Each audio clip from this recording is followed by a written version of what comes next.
Hello everyone, Miss Carrie here from Miss Carrie's Creations. Today I'm collaborating with scrapbook.com and showing you one of the ways I use nested circle dies with some random items I have in my collection to create a unique scrapbook layout. This time of year I like to clean out my craft space by using up those random leftovers I have in my collections. We all have items like these.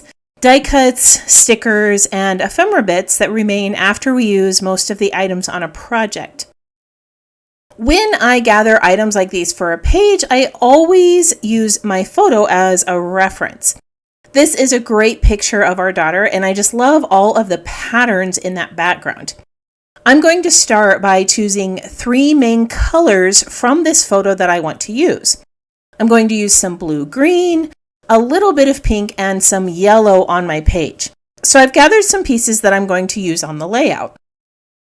On this layout, I'm also going to be using some bright pattern papers and some floral stamps. I want to bring in some florals to give this page a little bit more of a feminine feel. I have also grabbed these new nested circle dies from scrapbook.com that I'm going to be using to create a circle pattern like the one you see in the photo. I'm going to start by creating that background with these. Instead of using these as cutting dies, I'm going to be tracing these to create a stitched background. I'm laying them out on some white cardstock, and I'm using a pencil to create the circle pattern. When creating a mixed pattern like this, I like to create visual triangles with the sizes. I have multiple sizes of circles here, so I'm going to try to create a triangle of larger shapes, a triangle of smaller shapes, and a triangle of mid-size shapes. When you're tracing dies, you can trace both the outside and the inside of the shape, which will give you more variation in your patterns. Once all of the shapes are on the page, I'm going to use a die tool to poke holes around the circles. This is for my stitching. Now I'm going to hand stitch these because I'm not very proficient with a sewing machine when it comes to creating shapes, but if you're talented in that area, this would go much faster with a sewing machine. Once all of the holes have been added, I'm going to erase all of my pencil marks so that they don't show up on the page. Before I start stitching, I want to add a little bit of stamping. To keep me from stamping outside the circles, I'm going to use my dies to cut some masks from mint tape. Mint tape is a low tack tape that comes in a variety of widths. This is one of the wider widths that I like using for masking.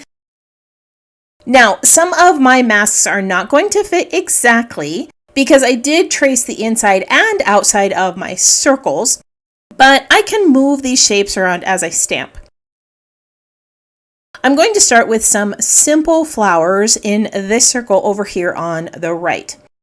The stamp set I'm using comes with some petal layers too if you wanted to add more color to your flowers. I just want to keep this monochromatic, so I'm going to stamp those lined images. Once I have these florals stamped, I'm going to create some random leaf images and florals in the second circle. To save myself some time, I'm going to place all 3 images onto the stamping block, and then I'll stamp randomly inside the circle. As I'm stamping, I am rotating that block to make the images look a little bit more random. Again, I have placed the mint tape mask over this circle, and I'm just adjusting it as needed so I don't stamp outside that circle outline. The last circle is going to be filled with hearts. These little hearts can be used as shapes or petals on your flowers. I'm going to place a few of these on a block, and then I'll stamp them just like I did with the leaves and floral images. Once I've finished stamping, I'll be adding my stitching. I'm going to do that off camera because I've showed how to do that in a couple of other videos, and then I'll share the finished background.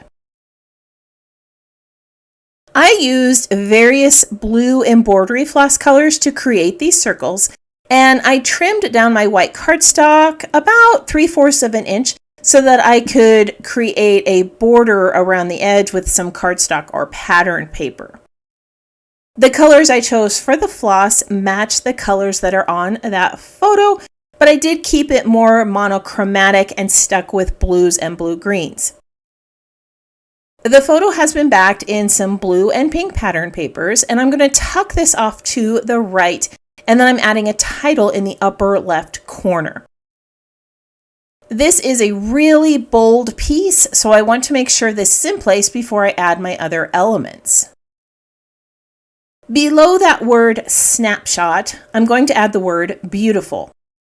I realized that I should have added this word first because I needed to lift that puffy sticker up a little bit to be able to get this word down underneath the bold title, but it ended up working out just fine.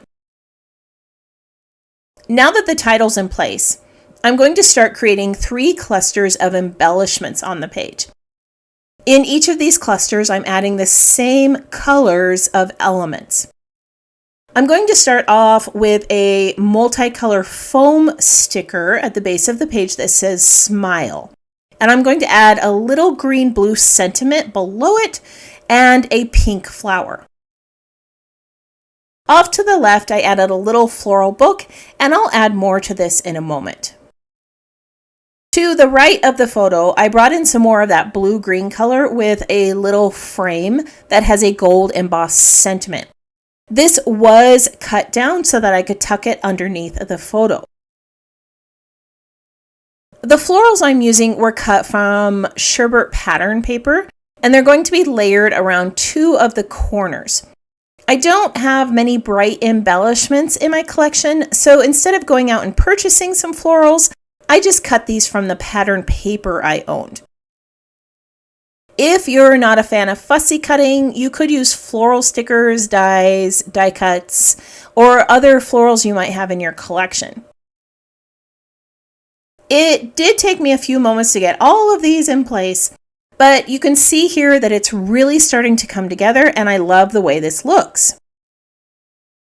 As I finish up these florals, I would love it if you tapped that subscribe button. I have some amazing projects planned in the new year, and I can't wait to share those with you. Above the photo, I added a bright yellow tab that I cut from pattern paper with a die. Adding that yellow tab meant that I needed to add yellow to my other embellishment clusters to balance them out. At the base of the page, I added a little frame sticker, and near the book, I added a large yellow flower die cut. Around that large flower, I added a few more florals in yellow, pink, and blue to match the other elements on the layout. Again, these were cut from that pattern paper, and they match the other florals around the photo.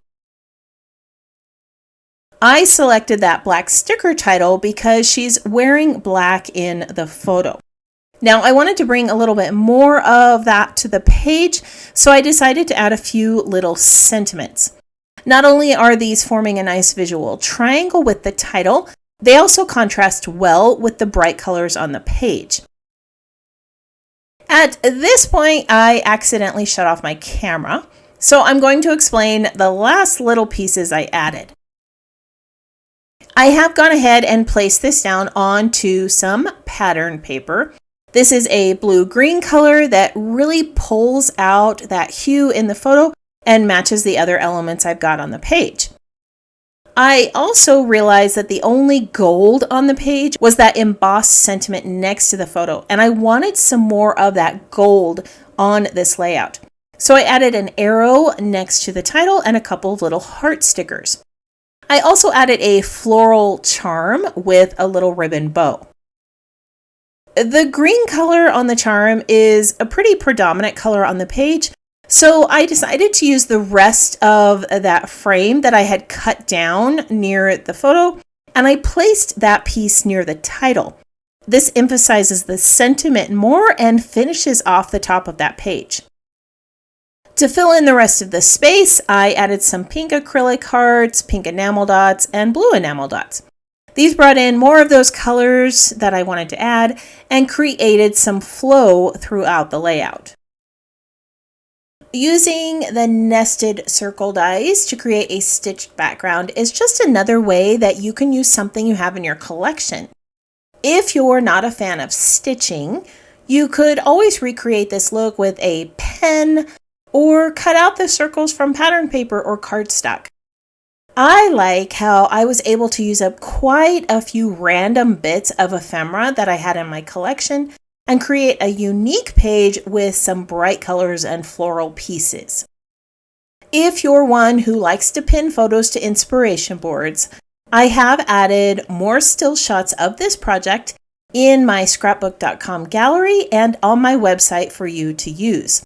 I'll put links to those down in the description below, along with the list of the supplies I used on this project. If you have any questions, feel free to leave me a comment. I hope that you have a wonderful week, and I can't wait to see what you create.